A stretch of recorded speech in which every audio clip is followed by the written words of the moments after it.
So today I have with me EQ discussion psychiatry. I picked up a case which I would like to discuss with you. I'll discuss the clinical history, the options, the approach to the diagnosis, and how to rule out the remaining options. Plus few important points which I wish to give you along with this case. This is a case of affective disorder. Affective means affect emotional expression. Affective disorders means mood disorders. Let's have a look at the history of the case. A male patient, 37-year-old, suddenly became too cheerful for no particular reason since last 5 days. Okay, age 37-year-old suddenly became cheerful for the last 5 days. Duration is 5 days. Has a subjective feeling of high creative abilities that he can do more. Enthusiasm, elation, and increased productivity in spite of manifest disability to concentrate, that is impaired attention. His speed of thinking process is too high. He is uncritical to his state and finds it normal. Finds it normal means no insight. The patient doesn't have awareness. So we are seeing a case of elation, okay, enthusiasm. Patient believes he has high abilities. Tall claims, difficulty in concentration. Then this all is going towards an elevated state which is mania. But mania required minimum 7 days to make a diagnosis.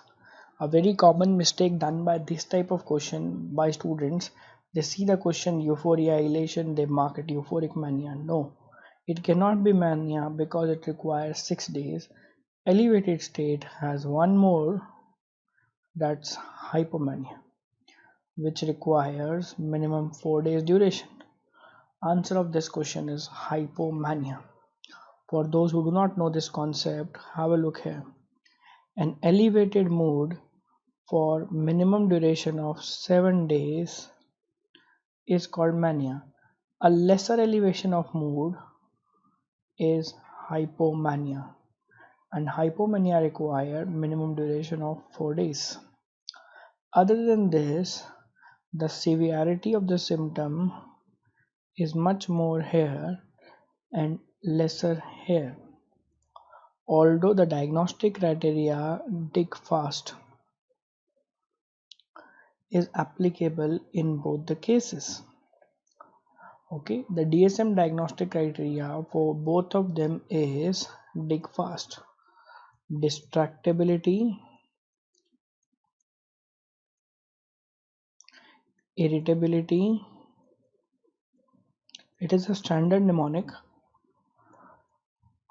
Grandiosity, flight of ideas,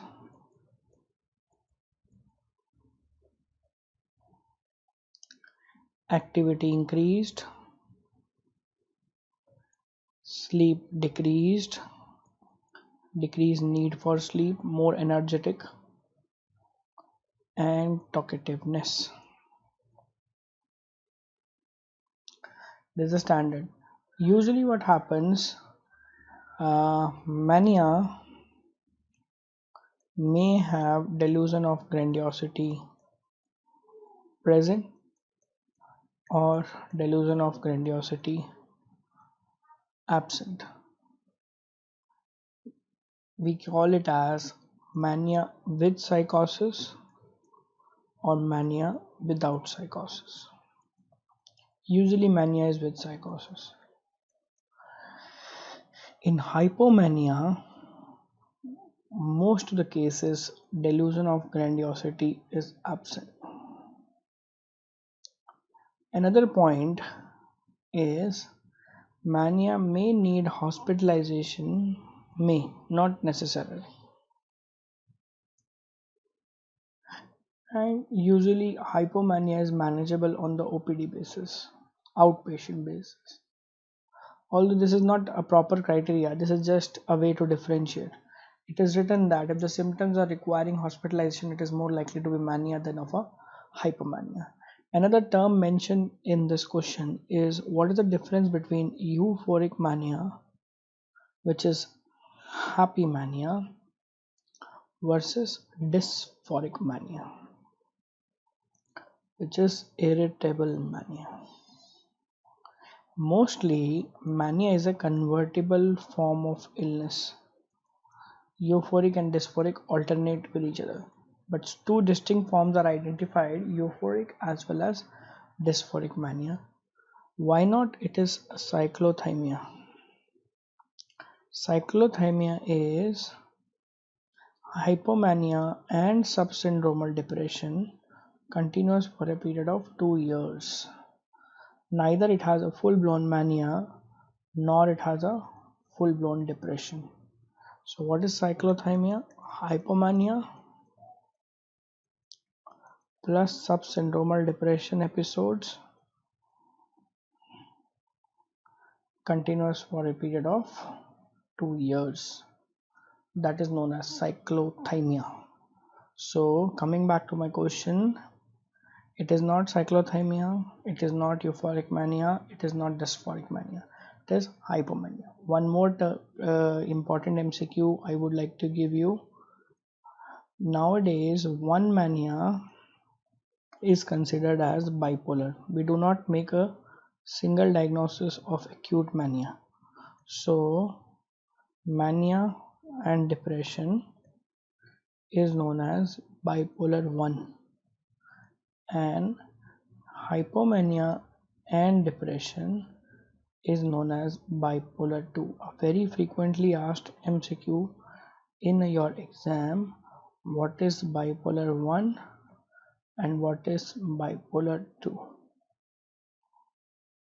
I expect all of you to remember whatever points I have discussed in this MCQ discussion and an approach to a patient having elated